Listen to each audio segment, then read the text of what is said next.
Pronto. Eu acho que começou a gravar, né? Ok. Eu não consigo ver, mas ah, por causa da apresentação, Robert, mas se tá aí para ti que começou a gravar, eu tô Tá, acreditando. tá. Apareceu aqui. Recording. Ó. Vamos acreditar que está Vamos gravando. acreditar que tá rolando. Beleza. Vai lá, Mila. Boa noite, pessoal. Meu nome é Mirley. Eu vou fazer minha audiodescrição, caso alguém aqui esteja não consiga enxergar direito, não consiga enxergar e ponto. Meu nome é Mirley, eu sou uma mulher branca de cabelo curto, crespo. Eu estou usando um fone de ouvido com um microfone. Eu estou com uma blusa azul, uma jaquetinha azul meio chamativa, na verdade.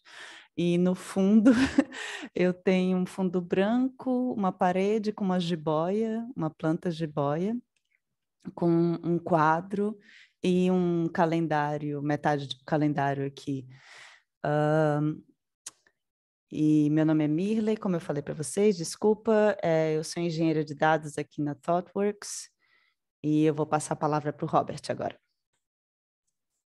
Olá, pessoal. Meu nome é Robert e também sou uma pessoa engenheira de dados aqui na ThoughtWorks. Sou um homem negro de cabelo raspado, mal tem cabelo, mas é um pouquinho assim, raspado. Uma camisa preta da ThoughtWorks aqui, bem bonita. Um fundo do Zoom para esconder a bagunça aqui no escritório.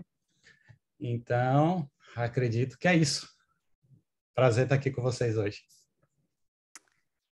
Então, hoje eu acho que a gente dá início a uma série de workshops ou palestras ou bate-papos e encontros que a gente vai ter com vocês aí durante a semana. Acredito que estejam rolando duas trilhas paralelamente, uma mais voltada para produtos e outra mais voltada para dados.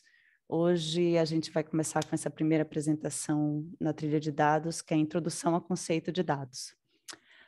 Antes de mais nada, eu gostaria de dizer que isso aqui é realmente a introdução ao conceito de dados.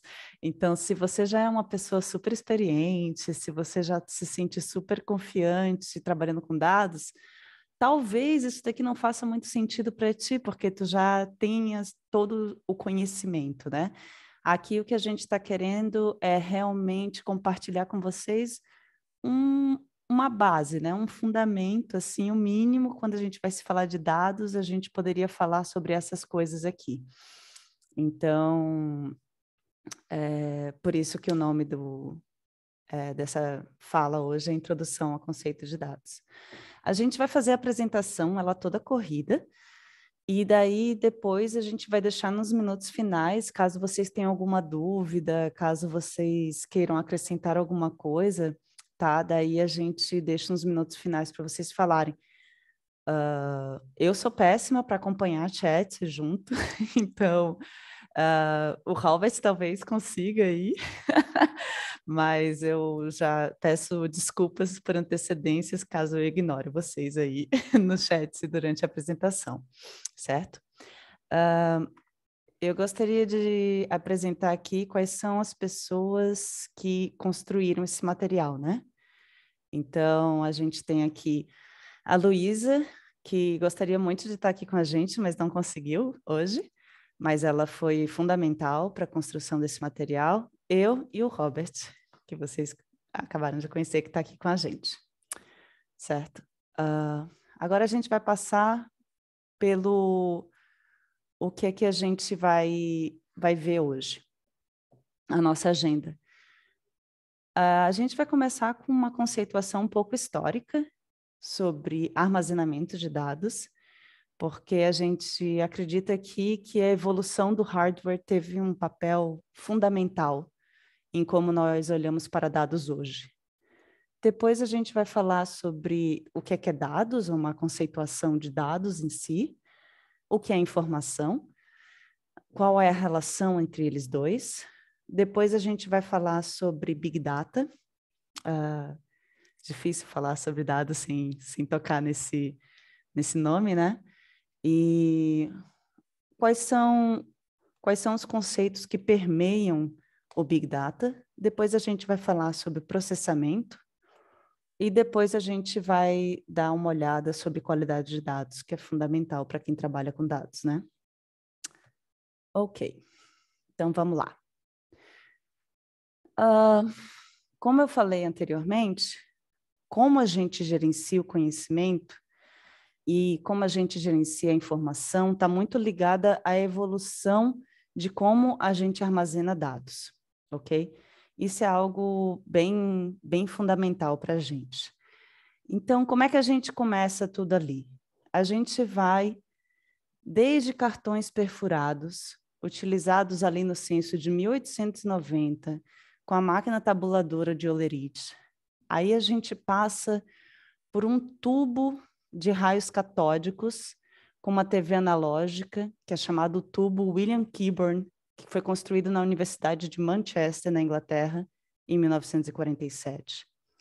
Daí depois a gente vai para 1956, onde é construído o primeiro disco rígido, o Ramac 305, com uma capacidade de armazenar até 5 megabytes, a um custo de $10.000 cada megabyte. Isso é uma loucura, né? Imagina se esse custo continuasse assim hoje, a gente não ia ter Big Data, eu acho. Depois, em 1966, nós temos o IBM 2314, que é uma melhoria já no sistema de armazenamento de acesso direto. Ele já tem 8 drives e ainda mais um de reserva, cada um deles com 29 megabytes. Isso daí já é maravilha. Deixa eu ver aqui. Daí, depois, continuando, a IBM tem um papel fundamental, assim, do tipo, a gente vai ver IBM.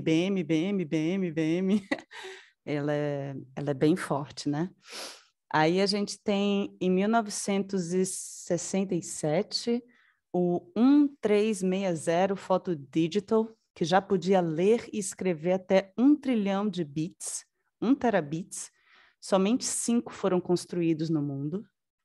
Daí, em 1974, a gente tem um sistema de armazenamento em massa e ele tem 4.720 cartuchos, armazenava até 236 gigabytes e tinha pouco mais de 6 metros. Imagina, 236 gigabytes em 6 metros. Loucura isso.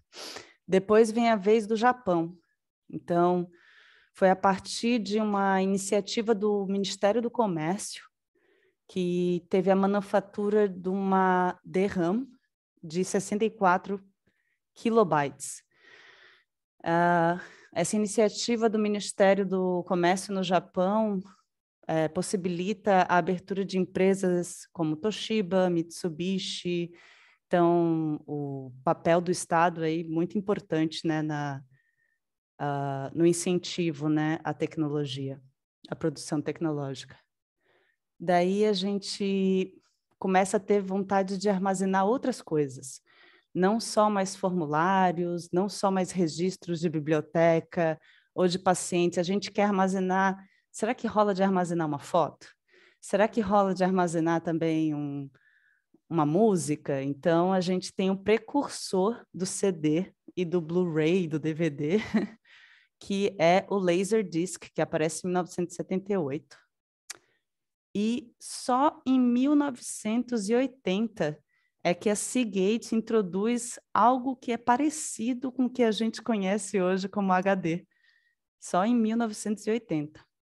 E daí, 12 anos depois, a gente tem o primeiro módulo SSD, que ao invés de usar os pratos giratórios com um cabeçote ali mecânico, né, que o HD funciona assim, você tem os pratos aqui giratórios e a cabecinha vai lendo, né? Por isso que todo mundo diz, não mexe no HD, né? Não bata o HD para não riscar, para não ter problemas.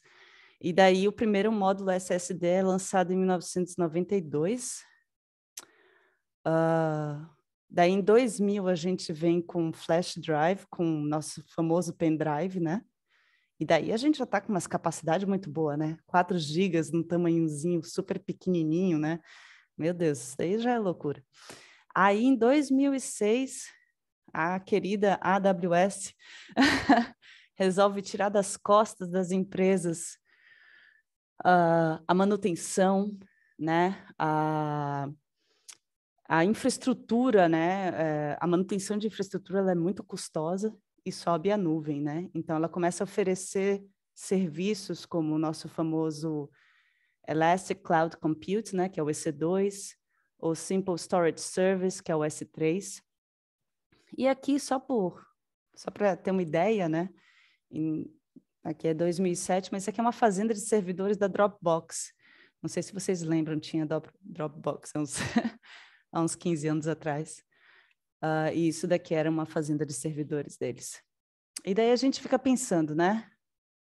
Chegou uma hora que engatilhou a coisa assim e ficou cada vez menor e com uma capacidade cada vez maior. Então, a gente fica pensando aqui, né? O que é que o futuro nos espera, né? Depois disso tudo. Não sei, Robert, se tens alguma coisa para falar aqui. É muito legal essa questão, né? Como a Mirley estava falando, a dinâmica a gente está seguindo isso de fazer corrido e deixar perguntas para o final, porque nós somos duas pessoas apaixonadas por dados. Então, essa apresentação foram várias conversas que nós três fomos tendo e muitas coisas legais saíram, assim. Então, o difícil é administrar esse tempo para falar tanta coisa legal em uma hora, né? E falar sobre o futuro é uma dessas coisas legais. Para vocês terem uma ideia, na época que eu era adolescente, lá no segundo grau, você vê como essa questão de futuro é meio perigosa, a gente tentar dar umas margens. Me falavam que no ano 2000 os carros estariam voando pela rua, né? Tipo, poxa, lá em 90 e pouco, pensando, 2000, falta pouco tempo, como é que todos os carros vão mudar, vão estar todos voando tão rápido assim, né? Aí deu o ano 2000, eu não vi carro voando na rua, e estamos até hoje sem os carros voando na rua. Mas nessa parte de armazenamento e processamento, a gente vê algumas tendências, né? Uma delas é a computação quântica, que é uma grande promessa, né, em termos de escala. Estão tendo várias iniciativas nesse sentido. Por exemplo, o Google, em 2019, apresentou um paper onde ele falava de um computador quântico de 53 qubits, que é uma unidade do computador quântico. Um qubit equivale a 2 bits nosso normal. Um bit é aquele número que pode ser 0 ou 1. Né? Então, um computador de 53 qubits seria 2 elevado a 53 bits, ou seja, é muito bit. Ele conseguiu processar em minutos o que um supercomputador levaria 10 mil anos para processar. Então, é algo que é bastante promissor e é algo que ainda está no início, né? Outra linha de pesquisa que eu acho muito interessante, que está sendo feita pela Microsoft, pelo menos a Microsoft é que tem publicado mais nesse sentido, é armazenamento em DNA.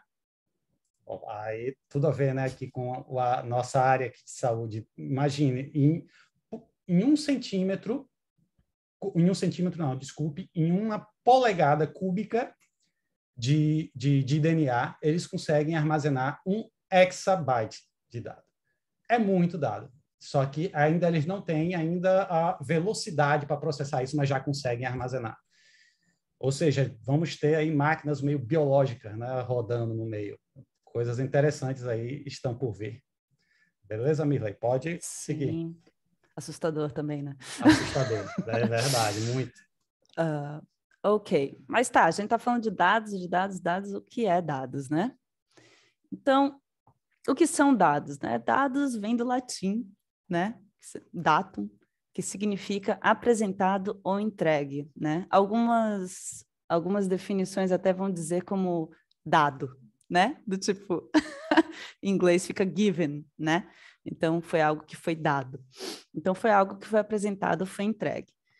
O dado, ele é uma coleção de fatos brutos e crus, certo? Ele pode ser visto como uma unidade individual, um material bruto, ele não carrega nenhum significado específico, ele carece de particularidades informativas, eles são relativamente sem sentido, eles não dependem de contexto e eles definitivamente são insuficientes para uma tomada de decisão. Isso aqui é muito importante. O dado por si só, ele não significa muita coisa. A gente precisa fazer coisas com dados, trabalhar esses dados para que eles comecem a ter um valor maior. Isso é muito interessante porque a gente escuta muitas pessoas falarem, a gente vê muitos artigos do pessoal falando que dados é o novo petróleo, né? Do tipo, eles dizem até que dados é melhor do que petróleo, né? Porque é mais fácil de extrair, vem de vários lugares, mas se a gente não trabalha esse dado, e a gente vai ver isso posteriormente, esse dado acaba tendo menos valor do que o petróleo, certo? Então, a gente vai dar alguns exemplos aqui de dados. Por exemplo, cada tarefa e nota de um aluno. Nomes de todos os filmes de uma companhia de streaming. 555 123 7798. 100, 212, 0, 32. Isso são dados, ok? Daí, o que a gente quer fazer com esses dados? A gente quer extrair algum tipo de informação. Então, aí o que é informação, então? Etimologicamente, informação vem do latim, que significa o quê? Delinear, conceber ideia. Então, aqui, a informação, ela já é esses dados processados, organizados, apresentados em um contexto significativo, ok? A informação é um grupo de dados que coletivamente carregam um sentido lógico. Ela depende dos dados. A informação sem dados, aqui para a nossa linha de pensamento, ela não vai ter como existir. E a partir de uma informação, diferentemente dos dados, a partir de uma informação você já pode ter uma tomada de decisão. Não significa que aqui é o momento aqui onde você já deve tomar as decisões. Mas a partir daqui você já pode ter a gente já pode começar a pensar em alguma coisa. Então, como a gente estava vendo antes lá, que cada nota do aluno, cada nota da tarefa do aluno era um dado, a média do aluno de cada disciplina já é uma informação. Se a gente tem que todos os nomes de uma companhia de streaming são dados, se a gente faz algumas coisas, trabalha esses dados e tira quais foram os filmes mais assistidos no último mês, isso já é uma informação. Aquele 555 123 7789 98, não lembro agora o número, se é relacionado num contexto, se ele está inserido num contexto, ele pode se tornar um número de telefone de alguém.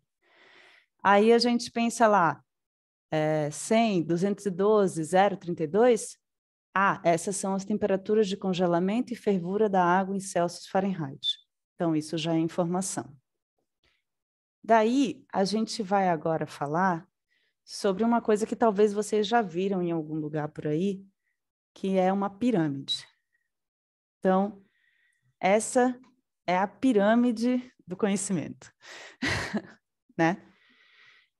Na gestão do conhecimento, o que a gente chama de gestão de conhecimento, é muito importante a gente fazer uma diferenciação entre o que é que são dados, o que é informação, o que é conhecimento e o que é inteligência. Esse topo aí que a gente está nomeando de inteligência, algumas pessoas vão chamar de sabedoria. Outras chamam de inteligência já para fazer o gancho com inteligência artificial. Então, a gente achou melhor deixar a inteligência aí, nesse topo. Então, o que é trabalhar com dados, né?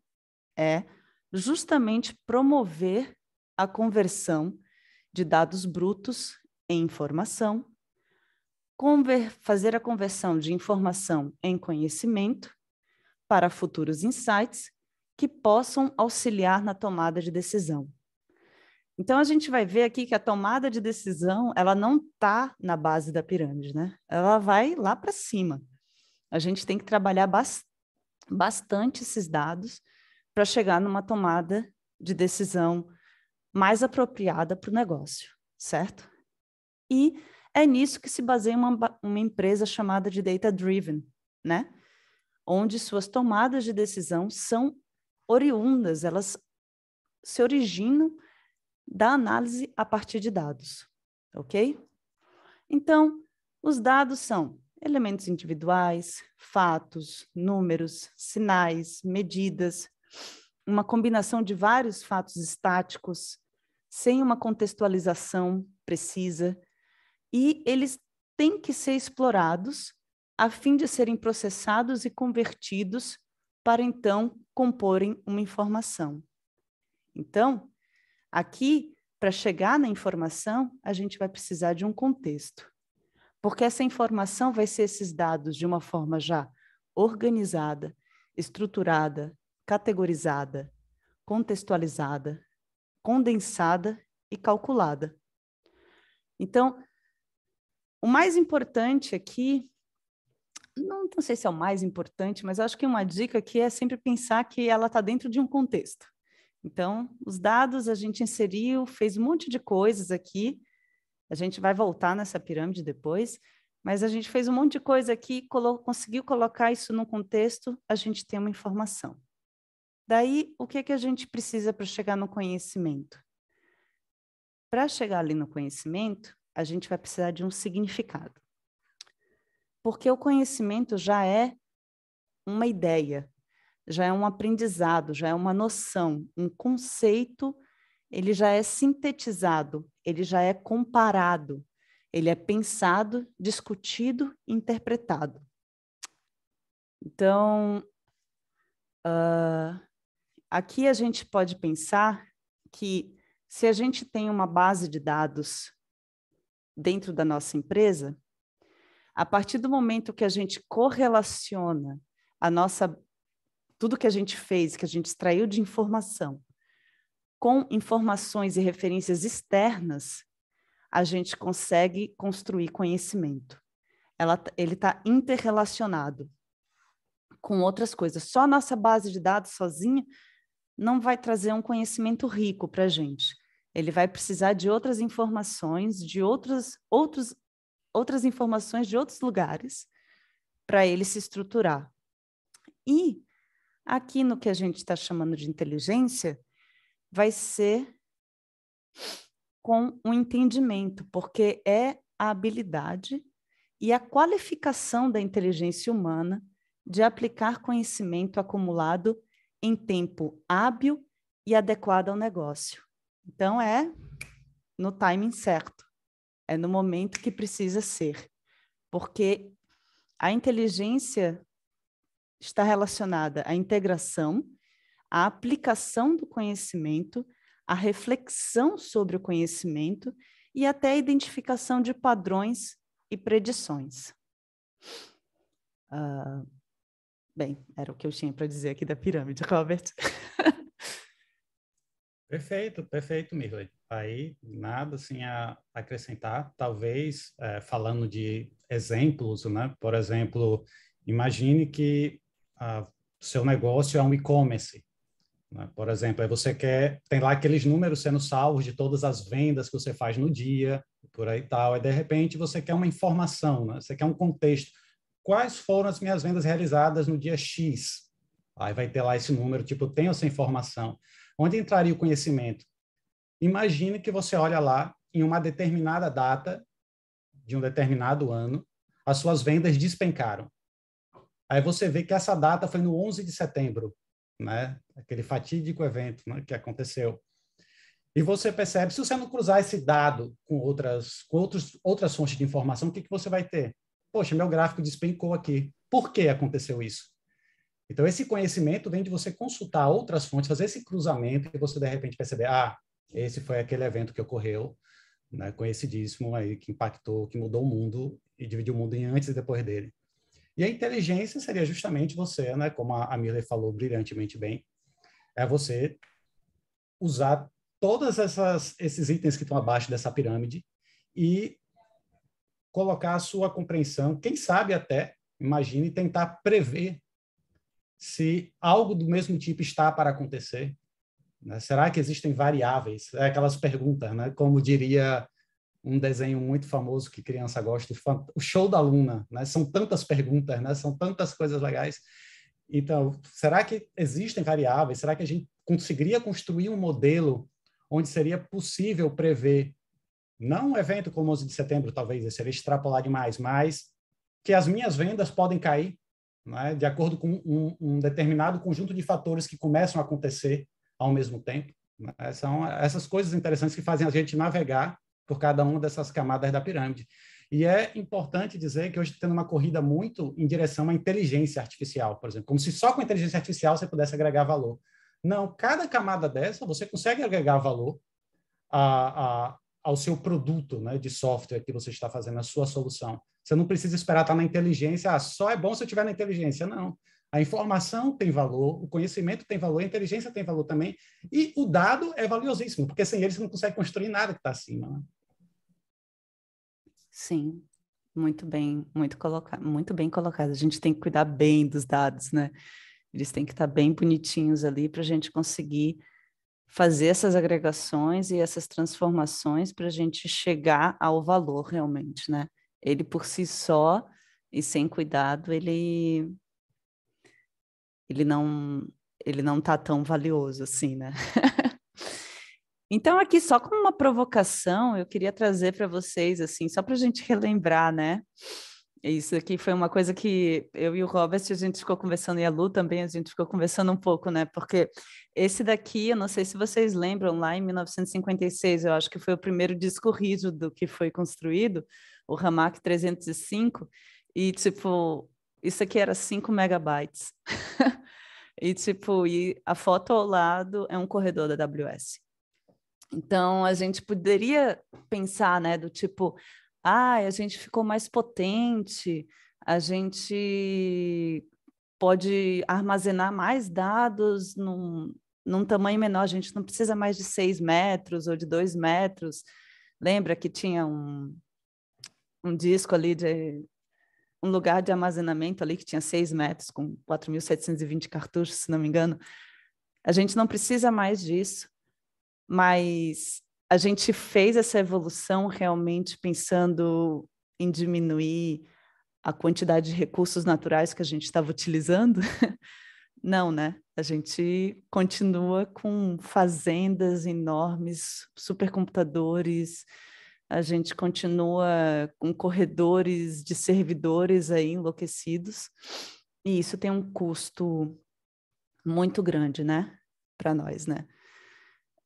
Enquanto planeta. E agora a gente está coletando tudo, né? O que puder ser coletado, o que passar por um bit, a gente está coletando, né? A gente está comendo ali, né? E então essas duas fotos foram mais como uma provocação mesmo. Perfeito, Mirley. É aquela questão, né, que a computação em nuvem, que é esse corredor da AWS, né, que é aquela questão que a gente passou, por que em nuvem? Porque é algo que chegou no nível de abstração tão alto que faz a gente acreditar que os recursos são infinitos.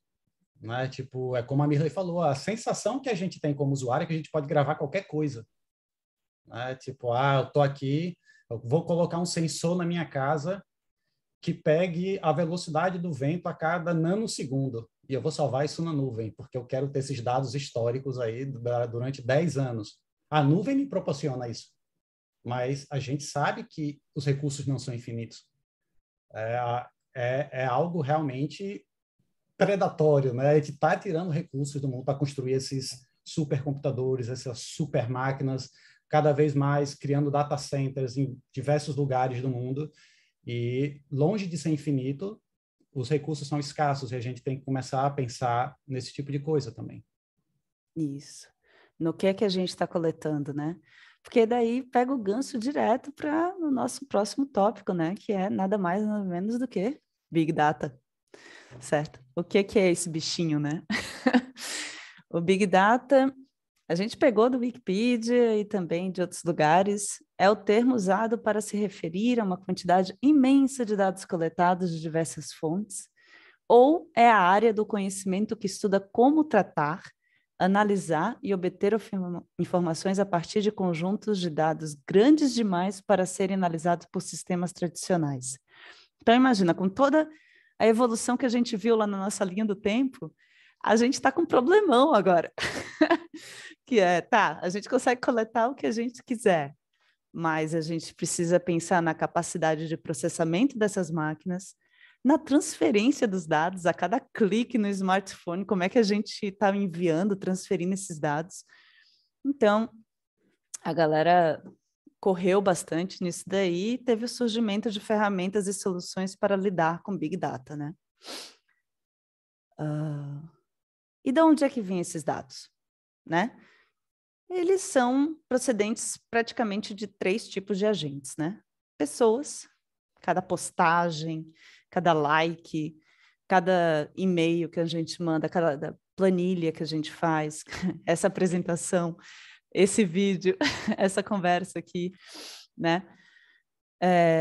Isso está gerando Big Data, né? As máquinas também, como o Robert disse ali no exemplo bem legal dele, botar um sensor para medir a velocidade do vento entrando na casa, meu Deus do céu. Eu quero saber, eu preciso saber qual é a velocidade do vento, né? Qual é a força do vento entrando aqui, socorro. Ou sensores em veículos, né? Quando a gente está lá também com o nosso carro fazendo a baliza, né? Tem agora tem sensores ali, né? Para não deixar tu encostar o carro, né? Às vezes atrapalha mais do que ajuda. Os utensílios e maquinaria industrial, câmeras de segurança, satélites, smartphones e instituições em si, né? Todas as notas fiscais, catálogos, cada vez que você faz uma transação, cada vez que você vai até numa loja física, né? E você compra lá, você está gerando dado, né? Então, esses dados vêm de, geralmente, esses 3 agentes, né?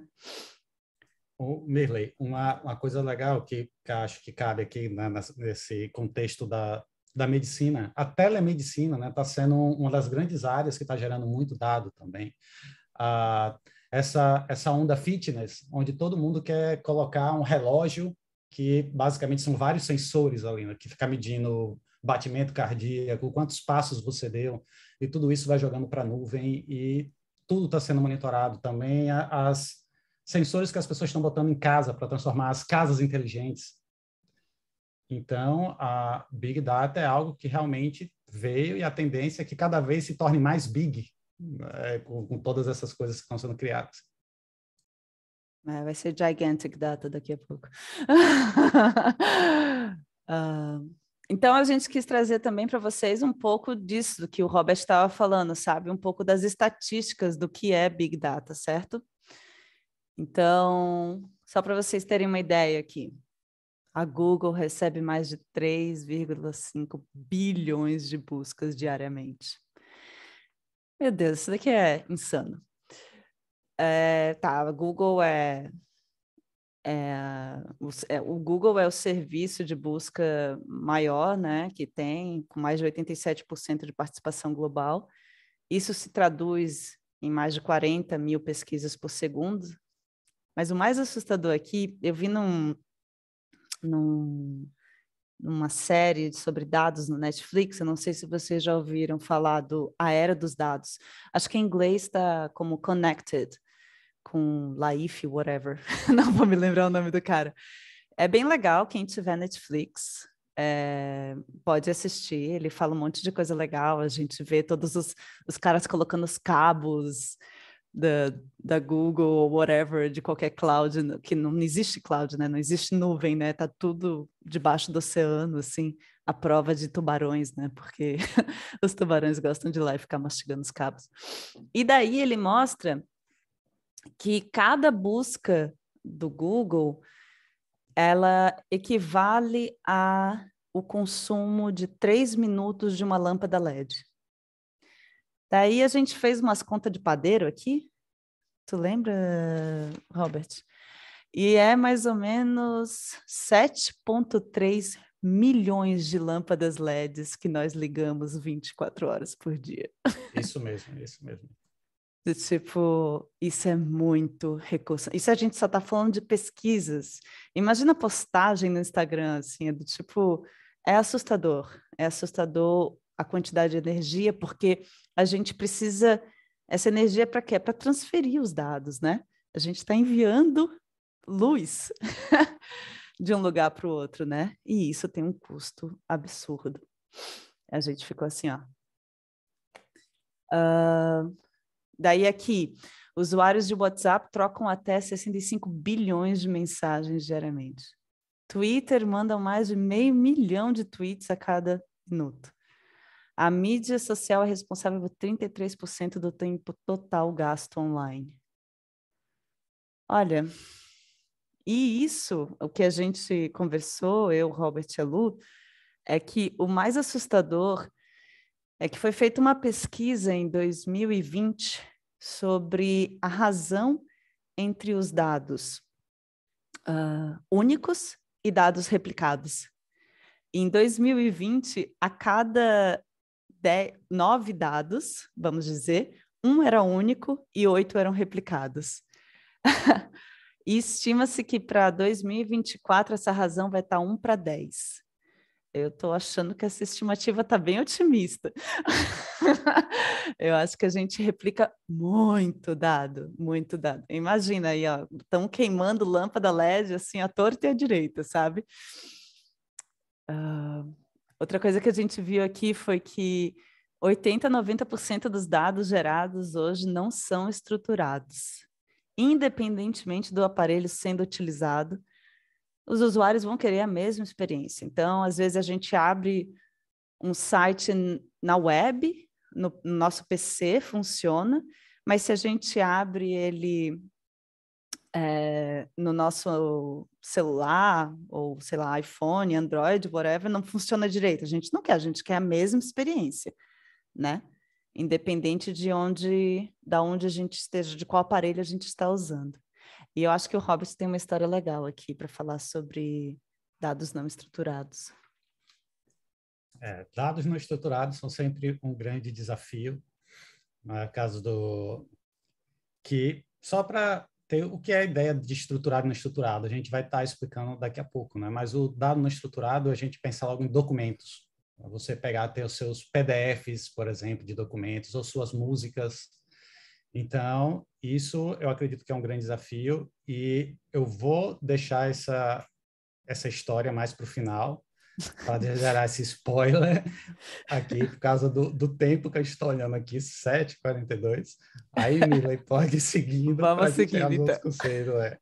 Beleza. A gente também viu aqui nessa fonte que a gente estava olhando que levaria 181 milhões de anos para baixar todos os dados da internet. Isso aqui é bem importante no que a gente está dizendo para vocês, e vai cair super bem no que diz a respeito de qualidade de dados, tá? Porque a gente precisa realmente de todos esses dados? Essa é a grande pergunta, né? E quando a gente fala de tecnologia responsável, a gente precisa estar olhando para isso daqui também, né?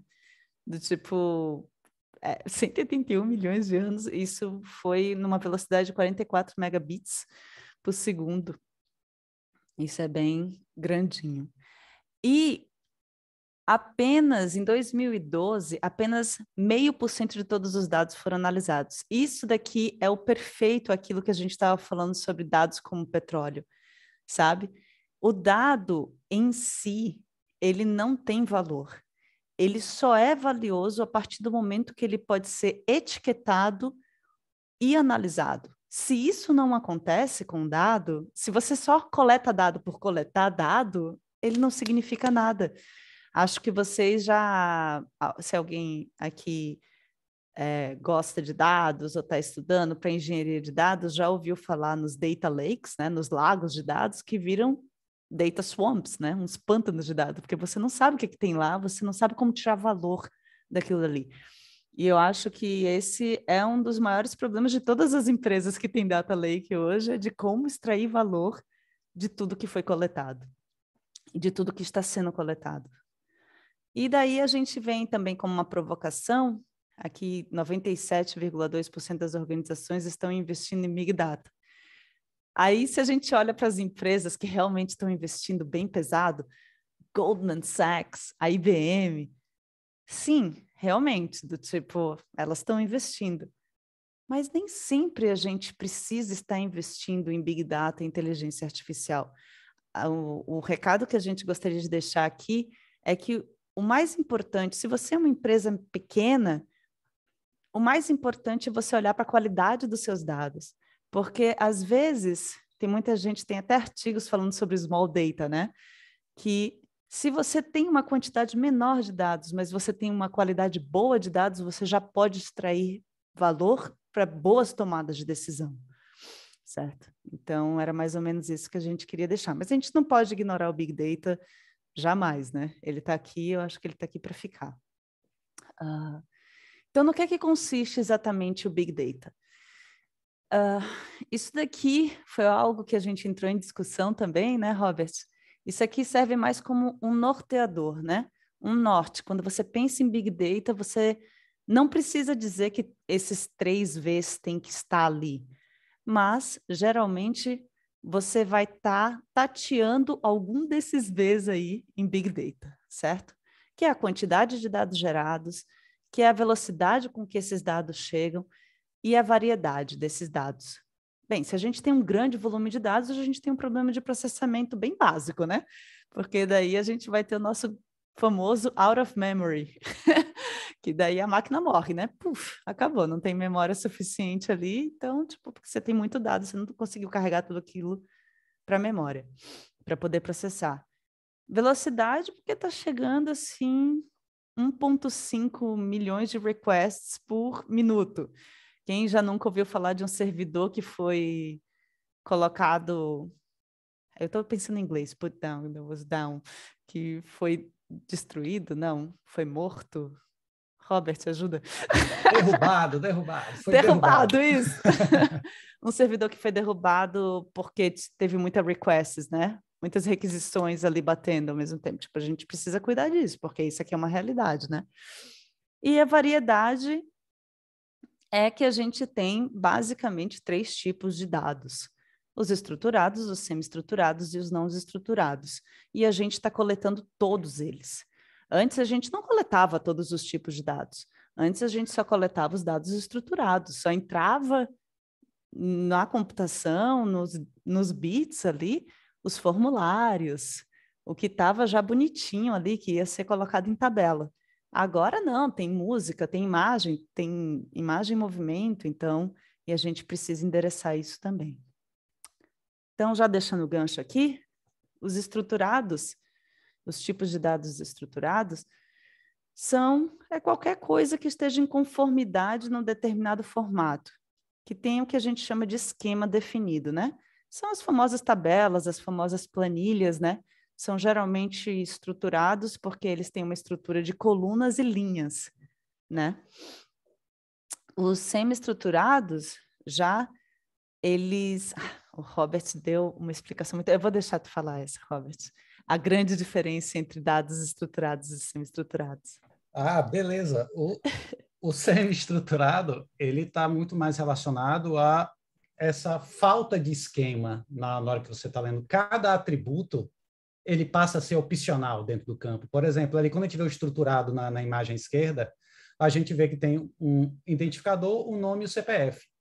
Todos os usuários, vamos supor que é usuário nessa tabela, vão ter os 3 atributos. Alguns não estarão preenchidos, estão com valores nulos, mas todos terão os 3 atributos. Já no semi-estruturado, não. A gente pode ter usuário só com nome, usuário com CPF, usuário com nome e CPF é outra coisa. Então, é isso que dá essa característica do semi-estruturado, que esses dados eles são mais dinâmicos, né? Você não tem essa estrutura fixa, ou seja, você facilita o armazenamento, porque você armazena basicamente qualquer estrutura, e dificulta a leitura. Tanto é que você coloca o schema on read, o lado da esquerda é schema on write. Você escreve já com esquema, e no outro lado você lê o esquema na leitura. Você pressupõe que aquele dado, na hora que você vai ler, vai ter determinados atributos. Pode ser que não tenha, e você vai ter que tratar isso. Acho que basicamente é isso. Sim, perfeito, perfeito.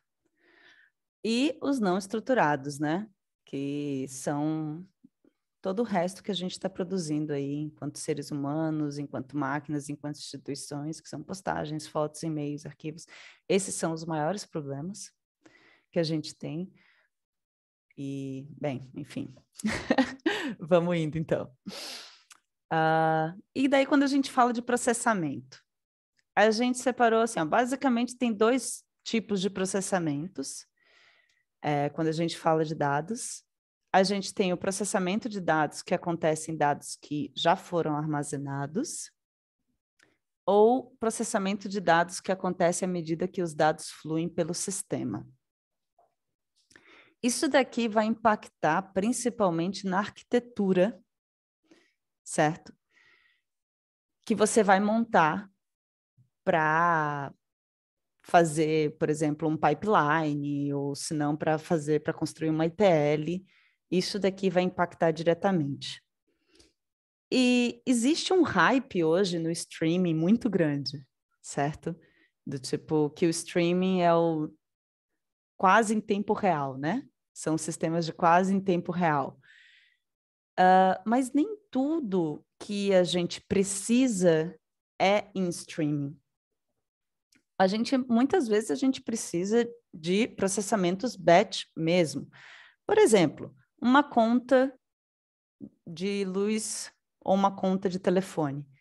Se ela é mensal, você precisa ter o armazenamento desses dados durante todo um mês para depois fazer as transformações necessárias, as agregações necessárias para gerar as informações disso, que esses dados estão provendo para ti. Não adianta você fazer um processamento em streaming para algo que vai ser feito um relatório a todo final de mês. Isso daí é utilização de recurso em vão, você está fazendo um desperdício de recurso, né? Que não precisa. Então, a grande sacada aqui entre esses dois processamentos é a gente entender o que realmente precisa ser em lote, que é o batch, né? E o que precisa de fato ser em streaming. E quais são os insights e as análises que a gente pode tirar do streaming. Tem algumas coisas que realmente precisam ser em streaming, né? Por exemplo, se a gente está fazendo uma questão de compra, a gente precisa de um processamento rápido ali, que aconteça, que faça as coisas. E você vai ter ali, foram feitas cada compras, por exemplo, eu quero ver a Black Friday enquanto a Black Friday está acontecendo. Você vai precisar de um streaming, sabe? Se você quer ir acompanhando a Black Friday ali.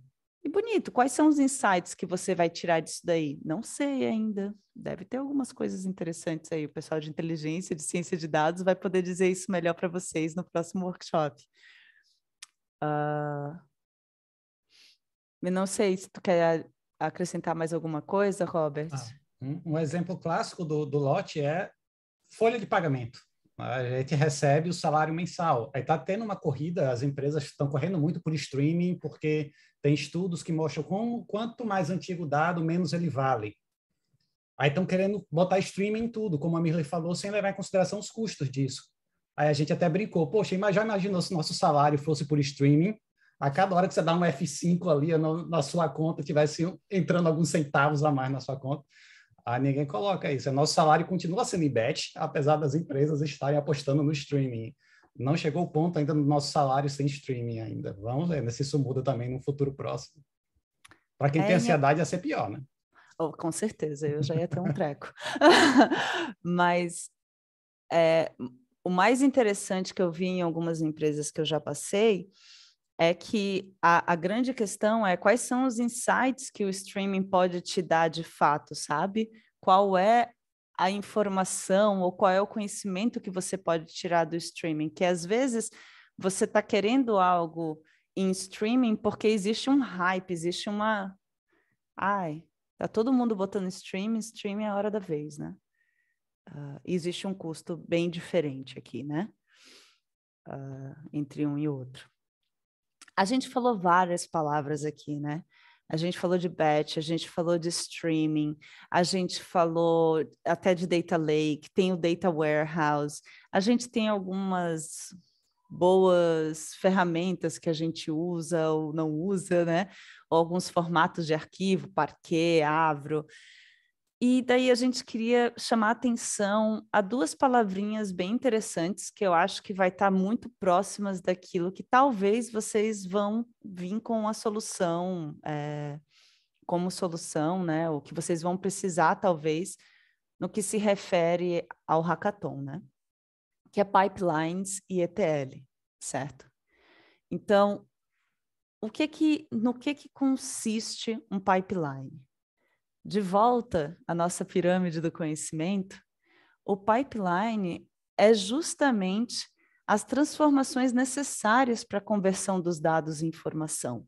Então, quando a gente fala em transformação, a gente pode estar falando de filtros, a gente pode estar falando que a gente só quer trabalhar com os dados que são relevantes para a gente, e os dados relevantes são só os dados de uma determinada região, de uma determinada localidade. Então, ou senão a gente pode, como o Robert trouxe, tratar nulos, né? A gente, como ele falou ali do esquema, vai ter todos os atributos. Cada linha vai ter todos os atributos, mesmo que em algum desses atributos esteja nulo, certo? Então, a gente queria trazer um exemplo aqui para vocês, que é, por exemplo, quando a gente falou ali do Google, né? Que 3,5 bilhões de buscas são realizadas diariamente. Então, o que seria o dado aqui, né? Basicamente, nesse exemplo de 3,5 bilhões de buscas. Cada busca é um dado. Cada umazinha dela. Então, imagina, esse 3,5 bilhões de dados, de buscas, diariamente, ele já se constitui como uma informação. Porque o que foi feito nisso daí? Foi feito um agrupamento por dia.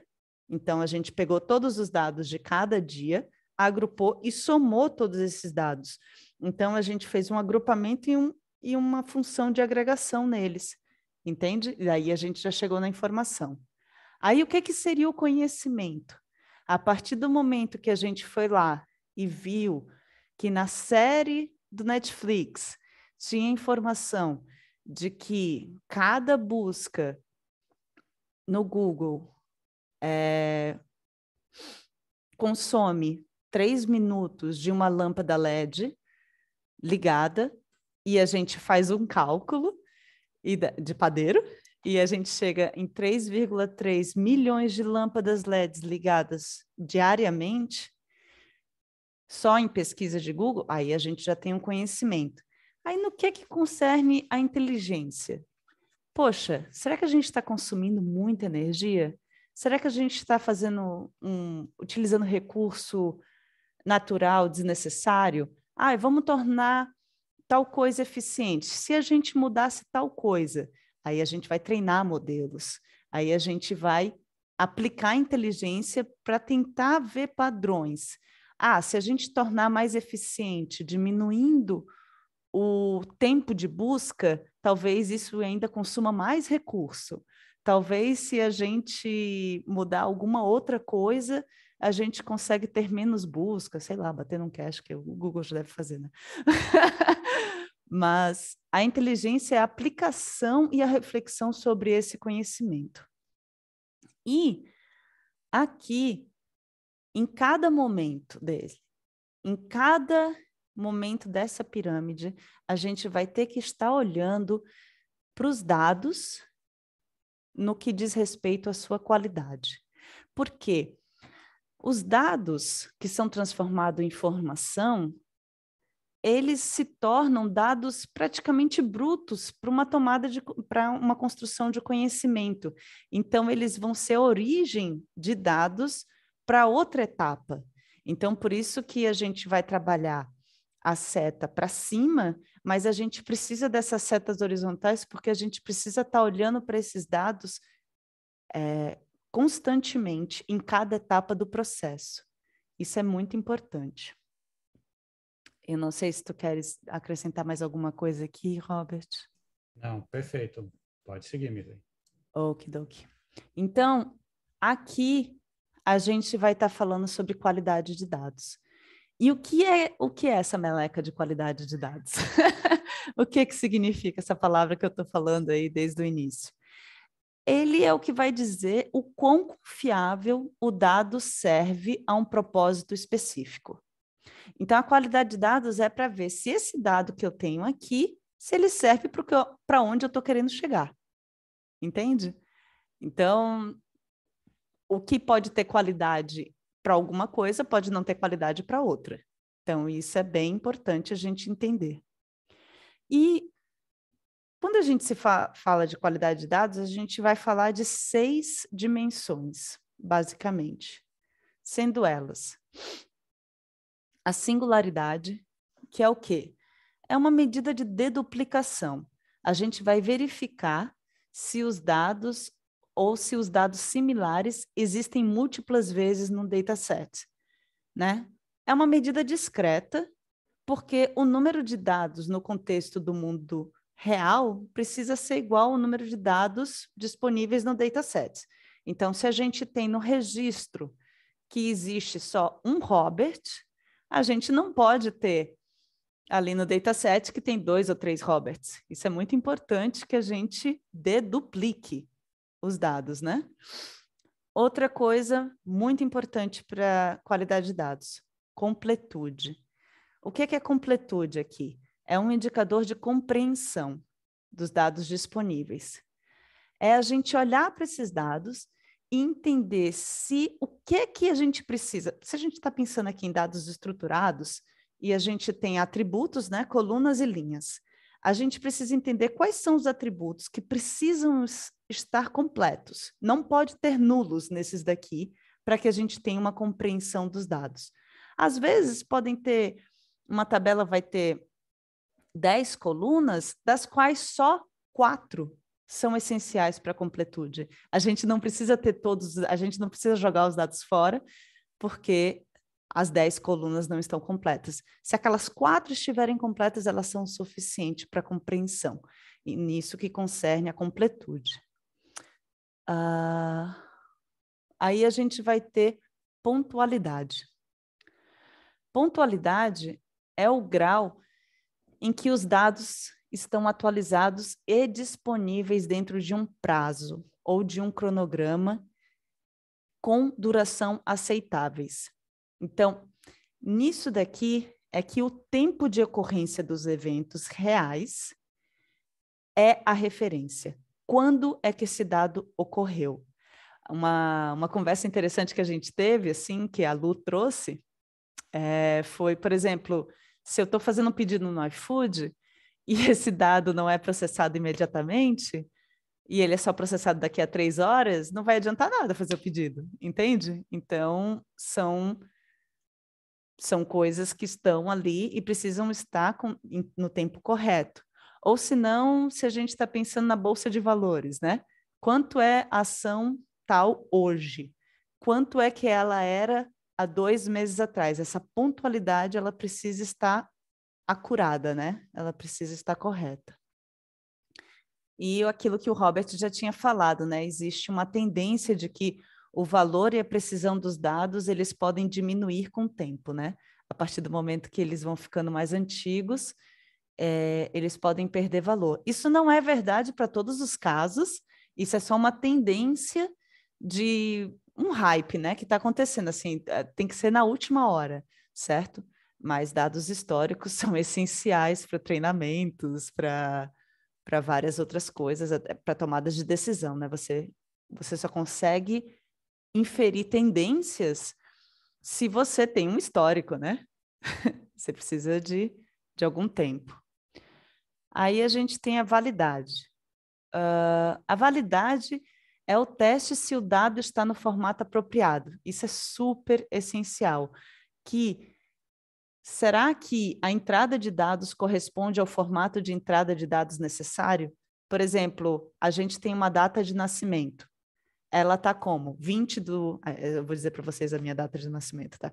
20 de 5 de 1979? Ou ela está 1979-05-20? Qual é o formato dessa data? No que ela precisa estar para acontecer o processamento ali, para acontecer as transformações necessárias.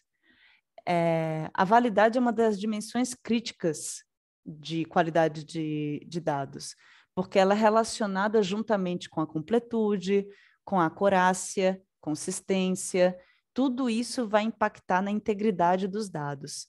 Então, se a gente não consegue coletar o formato correto que a gente precisa, a gente já está com problemas aí, né? E isso é um clássico. É um clássico das empresas, é ter problema no recebimento dos dados. Assim, né, Robert? Com certeza, com certeza. E a acurácia é o grau em que o dado está correto, que ele descreve o que acontece no mundo real, né? Então, sei lá, se foi descrito ali que se eu me descrevi como uma mulher branca, de cabelo curto, se não foi isso que estiver no meu dado ali, então ele não está curado. Essa é uma das dimensões mais difíceis de se pegar, sabe? Na hora de qualidade de dados. Mas é importante porque ela vai impactar diretamente na tomada de decisão. Se o dado que você está registrando não for verdadeiro, não for real, não for relacionado ao real, aí você vai ter uma péssima tomada de decisão que pode impactar terrivelmente os negócios. E consistência, que é analisado, por exemplo, consistência foi uma coisa que eu, Robert e a Lu também a gente conversou bastante, porque consistência depende do que você está querendo desses dados. Está consistente em relação ao quê? Depende da hipótese que você está tentando levantar. Um exemplo aqui seria, por exemplo, se eu estou querendo ver que os alunos realizaram as provas, então eu estou querendo ver a quantidade de alunos a partir da quantidade de provas ou vice-versa. Se eu tenho um número de provas maior que o número de alunos, então eu tenho um problema no registro dos dados. Então eu tenho dados inconsistentes. Mas, por outro lado, se a pesquisa for, eu quero saber se existiu fraude na realização das provas, e daí a gente tem que existem mais provas do que alunos, então eles estão consistentes, porque eles alegaram que houve uma fraude, talvez algum aluno fez uma prova 2 vezes. Então, consistência está relacionado no que você está querendo tirar desse dado. E também, se você tem vários datasets, o que não é recomendável, você ter vários datasets de réplicas de dados, eles têm que ser iguais, né? Você não pode ter o mesmo dado com informações um pouquinho diferentes um do outro, sabe? Eles precisam ser consistentes. Mas isso daí é o que a gente não quer que aconteça. Qualidade de dados é algo extremamente importante, que tem que ser visto desde o início, desde a origem de onde vocês estão retirando o dado, até o momento que a gente já processou, já guardou, já deixou bonitinho e ele está ali sentado, o dado está descansando, tomando martini, sei lá, entende? Do tipo, qualidade de dados tem que ser olhado em toda o life cycle, o ciclo de vida do dado, certo? E, para terminar, a gente queria mostrar para vocês uma imagem do que é trabalhar com dados. Robert, é tudo teu agora. Esse slide é muito legal, porque o primeiro impacto é assustar, né, pela quantidade de coisas. Não tentem ler, o objetivo não é a leitura, é mais quantitativo mesmo, para vocês verem a quantidade de tecnologias que existem. É uma área que está em crescimento, é uma área que está se reinventando a cada dia que passa. Trabalhar com dados em uma empresa de consultoria é uma atividade longe de ser entediante. A gente tem coisas novas o tempo inteiro para aprender, para praticar. E isso a gente tem uma ideia de como é difícil também selecionar, né, pessoas que tenham essas competências assim, né, ou algumas delas, né, é um processo que também precisa criar uma certa maturidade ainda, porque imagine você fechar o olho, escolher 3 tecnologias dessas e falar, não, eu quero uma pessoa com 10 anos de experiência em cada uma delas, é bem difícil. Então, eu não sou coach de carreira, mas uma dica que eu dou para quem quer entrar na área de dados é justamente se aprofundar na parte conceitual, porque tecnologias estão mudando o tempo inteiro. É nisso tudo que a gente falou aqui, que Mirley destacou bem no final, é qualidade de dados, arquitetura de dados, vieses de dados, muita coisa que a gente vê o Google fazendo, Meta, né, o antigo Facebook fazendo, a gente fica na cabeça achando que é uma coisa nova, mas boa parte disso é feita em fundamentos de paper da década de 50, da década de 60. A ideia já existia, mas não tinha recurso computacional ainda para implementar. Você vê, a gente dependia dessa evolução do hardware que aconteceu. Então, as ideias em si já existiam desde lá de trás. Então, a sugestão que eu dou para quem se apaixonou também pela habilidade, espero que a gente tenha despertado essa sementinha aí. Peço, inclusive, desculpas que a gente estourou o tempo, que eu falei, esse é o grande desafio, essa é a gestão do tempo, porque nós gostamos demais desse assunto, então a tendência é que a gente fale muito. E é isso, espero que a gente tenha dado um pouquinho desse gostinho para vocês e é só agradecer e abrir para perguntas, sugestões, feedback. Fiquem inteiramente à vontade para abrirem o microfone e soltarem o verbo. Obrigado.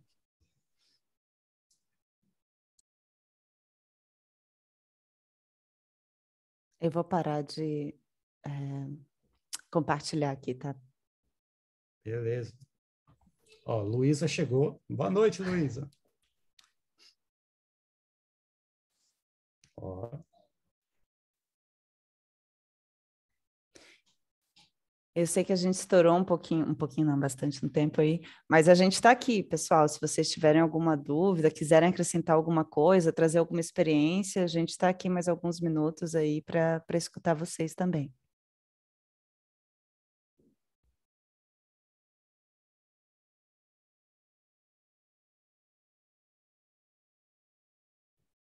Valeu, Luiz. A questão que a Juliana também botou no chat da questão de ser surreal, esse armazenamento em DNA, né? E várias coisas. Vocês recomendam mais algum filme ou série sobre Big Data? Poxa, tem uma coisa, um que eu achei muito interessante, assim, as reflexões filosóficas que levanta, é o dilema das redes sociais. Tem no Netflix também, levanta muito essa questão, né, da gente ser o produto, né? Como a gente estava nas nossas conversas também falando, que a gente se admira hoje em dia por ter vários serviços gratuitos, né? Tipo, poxa, né? Porque eu uso o Gmail, é gratuito, eu uso tá gratuito. Aí quando a gente vê algum serviço gratuito é porque nós somos o produto, né? Então a gente está entregando nossos dados o tempo todo. Aí e esse documentário eu acho legal porque ele mostra muito bem esse trade-off aí, né? Tipo, o que a gente está fornecendo e o que isso, para o que isso pode ser usado também, né?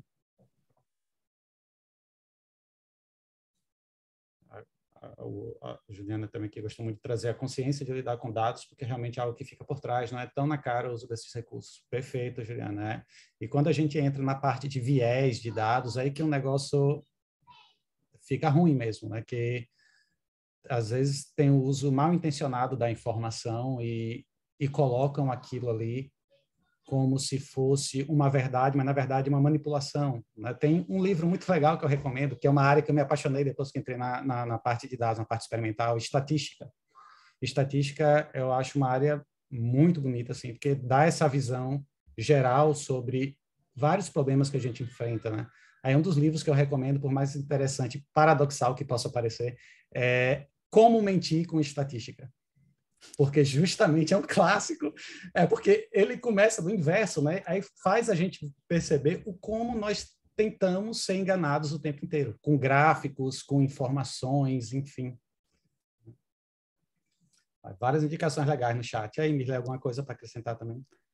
Não, só estou olhando aqui, sim, o jogo da imitação é bem legal, né? Alan Turing é imbatível, né? Em termos de conceituação, em teoria da computação. Se vocês quiserem também procurar entender um pouquinho sobre, sobre hardware, sobre evolução, o quão ainda o processamento, eu acho que é a maior revolução que poderia acontecer do processamento seria o processamento quântico, né? Porque em termos de arquitetura, assim, muito pouco se mudou, né? E principalmente até hoje praticamente usamos a arquitetura de von Neumann, né? Vou botar aqui no chat o nome dele para vocês, caso vocês tenham interesse de dar uma procurada sobre esse matemático húngaro fantástico. O cara fez muita coisa mesmo. E vale muito a pena de entender assim como é que acontece mesmo, né? Ah, o porquê que Big Data, o volume é tão caótico para a gente, né? Por que você não consegue botar 30 terabytes? Você precisa de um computador com uma memória de 30 terabytes. O que significa isso, né? Isso, isso é algo assustador, né? Então, por isso, os sistemas distribuídos e tudo. Exatamente. Um filme que é um clássico também. Tô já, né, indo lá nos velhinhos, que mostra muito essa questão de viés, do uso dos nossos dados, desses dilemas que surgem também. Minority Report, né? Não sei se todo mundo aqui já Ah, chegou a assistir. sim, sim. Muito legal, né? Essa questão de você tentar, a partir de dados históricos, tentar predizer se uma pessoa, por exemplo, vai cometer um determinado crime ou não. Mas, tipo, poxa, até onde isso vai? Mas será que realmente é assim, seria tão determinístico como as pessoas fazem acreditar? Sim. E era isso, né, Cláudia? Do tipo, não tinha erro, né, cara? Do tipo, eles usavam, acho que eram telepáticos, alguma coisa assim, né? E daí o que eles previam, não era nem sequer uma inteligência artificial, sabe? Eram seres, loucura aquilo dali, né? E isso cai no que o Robert tem batido tanto, que são os vieses, né? Porque é, a partir se a gente tem um histórico X e Y, a gente vai dizer que o nosso futuro vai ser X e Y. As nossas predições vão ser X e Y. E será que a gente quer manter a nossa história do mesmo jeito ou a gente quer escrever uma nova história, né? A gente quer mudar, a gente quer retratar a nossa história, né? Ex Exatamente. Machina também, sim, sim. Que é aquela coisa, Ex né? Se a gente usa o passado para analisar o passado e para construir um futuro, a gente tende a repetir o nosso passado. Né? Então, a gente olhar o passado é importante, mas reconhecer todos os vieses que existiam naquele passado para a gente tentar fazer um futuro diferente. Né? Claro. Imagine no judiciário, por exemplo, né? Se os juízes recebessem sistema de recomendação baseados em decisões anteriores, né? Poxa, será que nós temos um judiciário diverso, né? Um judiciário que realmente representa assim a população? Será que as decisões anteriores foram tão bem tomadas assim para serem usadas como espelho para decisões futuras? São essas reflexões que a gente tem que fazer em relação a tudo. Toda vez que alguém falar queremos usar a inteligência artificial para tal política pública, para a área de medicina, por exemplo, a gente tem que cuidar exatamente, cuidar da parte de overfitting, aí, underfitting, todas essas coisas interessantes que acontecem. Então, é como estava falando mais anteriormente no chat, a questão da viagem. É o lindo da área de dados, é isso. É muito ligado com a filosofia. Né? A gente está o tempo todo se questionando palavras, questionando valores, questionando conceitos de verdade, questionando inteligência, o que é inteligência. Todo dia a gente vê notícias, né, falando, será que as máquinas vão substituir os seres humanos? Né? Será que as máquinas vão ser inteligentes iguais a gente? Qual a complexidade de todas essas frases? Né? Vamos primeiro definir o que é inteligência. É muita coisa complexa. Uma curiosidade, quando vocês acharem qualquer coisa simples, coloque o termo filosofia antes no Google, aí vocês vão ver que não é simples. Por exemplo, a verdade. A verdade é simples, é ou não é? Aí vocês colocam filosofia da verdade. Aí vocês vão ver um monte de gente discutindo há mais de um século sobre o que é verdade. E por aí vai. Inteligência do mesmo jeito. Aí vê uma notícia que saiu recente, né, sobre um funcionário do Google disse que um programa se tornou senciente, ficou inteligente. Isso gerou a confusão, ficou trend topic aí durante o tempão.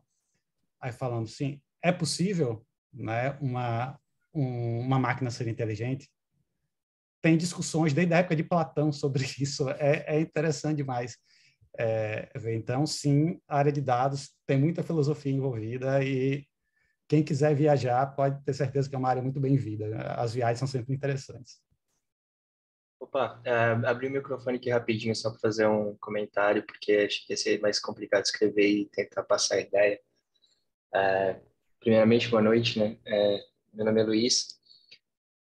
Tem uma coisa que eu vi, eu sigo algumas pessoas pelo LinkedIn, especialmente, né, assim, engenheiros de dados, né? Estou começando na área, então eu não tenho muito conhecimento sobre o histórico, né, do que já da função do que já foi feito, né? Mas pelo que eu vejo de relatos, e acho que tem a ver com uma questão que foi colocada em relação ao batch versus streaming aqui. Era um post assim, bem simplesinho, que era dizendo assim, há alguns anos atrás, ETL, precisamos de mais dados e aumentar a velocidade de extração desses dados. Aí vira ETL. Agora, tempo atual, precisamos pensar melhor na modelagem desses dados, ou seja, volta como se fosse uma volta no tempo, assim, né? Que a coisa vai meio que cíclica, né? Enquanto você tenta resolver um problema, você detecta que ou o mercado, ou sei lá, quem detecta que é um problema e você precisa tomar ações para criar novidades, né, para avançar nisso. E aí vai passando-se o tempo e percebe-se que tem que se dar, opa, talvez a gente pulou algumas etapas aqui, ou talvez a gente deixou algumas coisas de lado para querer atingir isso, né? Então, que é meio que essa é uma questão que eu vejo sendo debatida, né, sobre a Modern Data Stack, né, se está em voga ainda ou não, ou se é tipo o fim da Modern Data Stack, enfim. Perfeito, Luiz. Muito obrigado pela contribuição. Ótimos pontos. Então, o Fábio Akita, ele tem uma frase da qual eu gosto muito, que é: sem restrição não há inovação. Então, toda vez que a gente se depara com alguma restrição, nós somos obrigados a repensar a forma como a gente está resolvendo determinados problemas. Mas enquanto a gente acredita que tem abundância de recurso, para que a gente pensar? A gente simplesmente faz, né? Vai fazendo, e se depara, epa, não dá para fazer mais do mesmo jeito que a gente fazia. Nos deparamos com uma restrição, e aí é que começam as inovações. Perfeito, Robert. Pelo amor de Deus, já vamos pensar nisso logo. A Verdade. gente não destruir nosso planeta coletando, sei lá, retweets, 50 retweets por dia. É isso aí, pessoal. Muito obrigado, né? Eu acho que a conversa foi muito boa. É o que eu digo, a gente ficou conversando sobre esses assuntos aí durante a semana passada inteira, então o grande desafio foi realmente condensar em 1 hora, porque é o que eu digo, são pessoas apaixonadas, 3 pessoas apaixonadas conversando sobre esses temas, e são temas que dá para a gente, né, tipo, viajar legal sobre eles. Cada um começa a contar suas histórias, suas experiências com isso, e são temas muito ricos. Então, foi um prazer enorme falar aqui com vocês, né? E é isso. Tem alguma coisa a acrescentar? Não, muito obrigada, pessoal. Desculpa aí, a gente estourou o tempo total aí, mas a vontade de falar e continuar aí foi grande. Obrigada por terem participado aí. Obrigado. Boa noite. Vou parar a gravação aqui. Tchau, tchau, pessoal.